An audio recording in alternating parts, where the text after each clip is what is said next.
Sound surrounds us every day, but how do we actually hear it? Let's explore the amazing human ear. Starting with the outer ear, the pinna or auricle collects sound waves from the environment and funnels them into the external auditory canal. This curved tube directs the waves deeper, while fine hairs and earwax help protect the ear from dust and debris.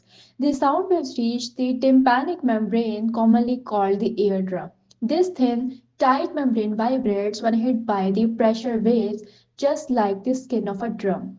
These vibrations passes into the middle ear and air-filled space. Here, three tiny bones, the malleus, incus, and stapes, form a chain that amplifies the sound. The malleus attached to the eardrum moves first, pushing the incus, which pivots and transfers the motion to the stapes.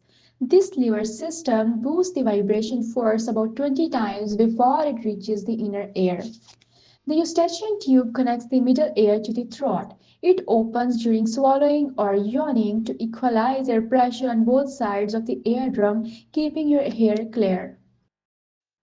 Now, in the inner ear, the stapes pushes on the oval window of the cochlea, a spiral, snail-shaped structure filled with the fluid. This starts a wave through a perilymph fluid. The wave travels along the basilar membrane inside the cochlea. High-frequency sounds peak near the base, while low-frequency sounds reach the apex. This is called tonotopic organization, allowing us to distinguish pitches. On the basilar membrane sides, the organ of Corti with thousands of hair cells as the membrane moves. Stereocilia on these cells bend against the tectorial membrane above, triggering mechanical to electrical conversion. The bending open ion channel, causing potassium influx and depolarization. This generates electrical signal that release neurotransmitter to the auditory nerve fibers.